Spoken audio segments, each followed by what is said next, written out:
Radio Rahim with War. Chisora has shown up for the war indeed. What a card we have on Saturday night. This thing was coming apart at the seams. Yesterday, there was an empty chair, and I was like, Derek, I feel like he would text me or something if he had gotten to Saudi already.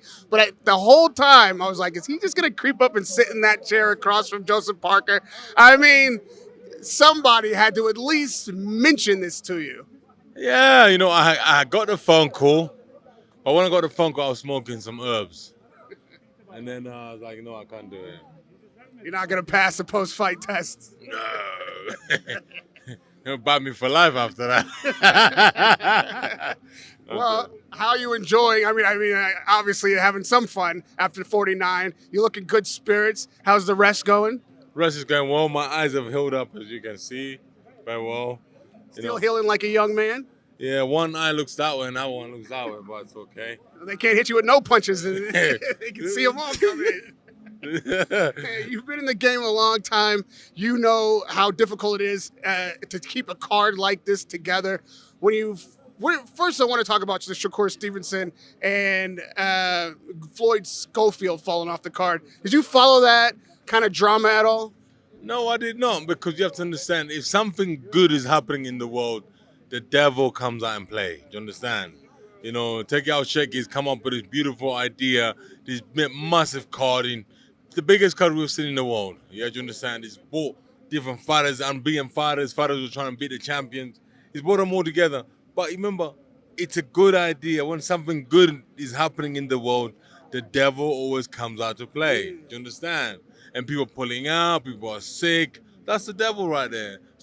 But true warriors will not be shaken by anything. They will fight another different fighter and just get the show going. Well, truer words have never been spoken. I mean, talk about fighting another fighter at last minute notice. Joseph Parker accepted the challenge. He says he even called the name of Martin Bakole. Do you think that was a wise decision on Joseph's part? Listen, Joseph Parker's trained and Bakole hasn't been tested, so this has been an amazing test. So this can be great. We've seen Bakole tweet from the airport. He looks heavy. I mean, fair play to him. He wasn't supposed to be in camp. Bro, he was not in camp. Bro, I'm telling you, Bakole might shock the world. This is what I'm trying to explain to you. The guy hasn't got nothing to lose. Bro, put it this way. You don't have anything to lose. What are you going to do? I mean, it's not like he doesn't have anything to lose. He had a fight already set up for May 2nd. It was an eliminator for the IBF #1 spot. How much was he getting paid there? Exactly. He hasn't got nothing to lose. Have you heard that line in Wolf of Wall Street? I've been a poor man, and I choose rich. Do you understand? So he's gonna get that check. You're getting $3 million. He's never got made $3 million in his life. You're getting $3 million. You think he's gonna come down and lay down? Do you think he's got 12 rounds of fight in him? Motherfucker, he don't need 12 rounds. He needs about 8 rounds and to get disqualified. Now, Joseph Parker is not wanting for money. He had a title shot lined up. He was 48 hours away from challenging for the IBF title. Yeah, but motherfucker got sick. You can't fight a sick man. Okay, you can't fight a sick man, but you can wait until that man gets well so you can get your title shot. That man is not fighting him now. But now that man is looking for fighting Usyk. This is what they're not telling you. That's what he's planning right now. Was he even sick, maybe? Yes, Derek. He was absolutely sick. No one is ever going to convince me that Danny Dubois did not 100% want to get in that ring on Saturday night. He was sick. He wanted to fight, but you know what? Good thing is that put him out in the right time. You know what? It's got a long future, bro. So I'm happy he pulled out. And you know what? You might fight Joseph Parker at the end of the day. You never know. What does it do to a fighter's mentality when they've trained, they've paid the trainers, they've given the sacrifice of their time? Paid what? The trainers not been paid yet. Well, they've paid their sparring partners. They haven't paid their purse, but they paid their fees. It's a lot of money out the door to not get your purse.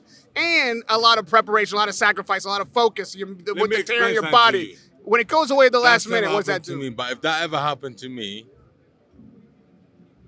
that guy owes me money. Which guy owes you money? The guy who put out the fight.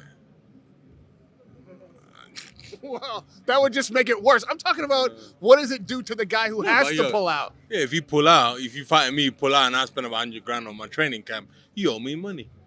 What are you gonna do? Fight him? No, go collect. Go collect, bro.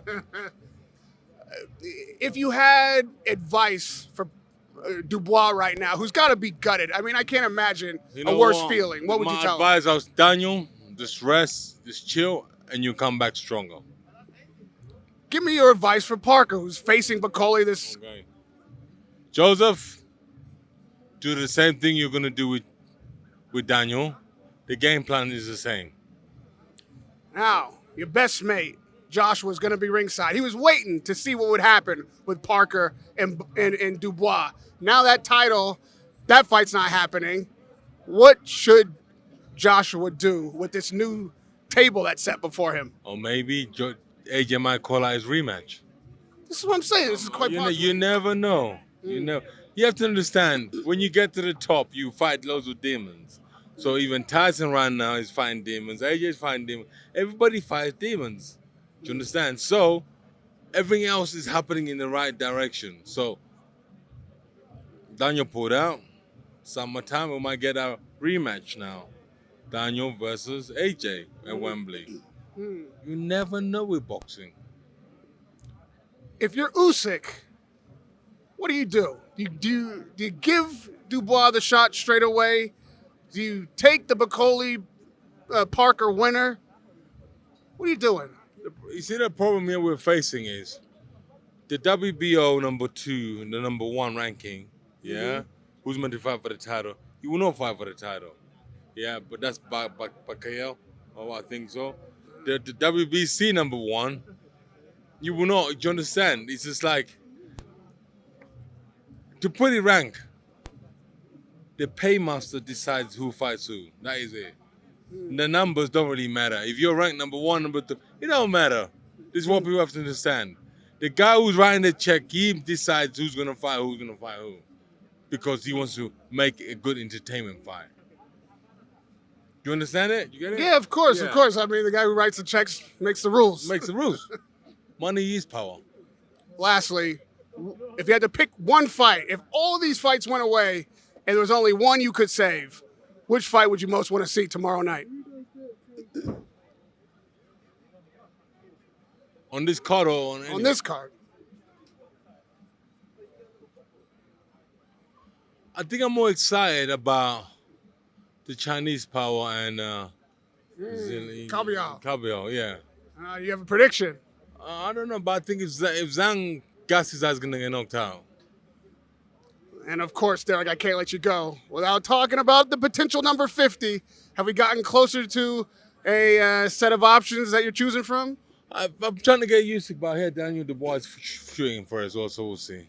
But my one will sell out more than his, I think. This way, my friend. Radio Rahim with War. Derek Chisora.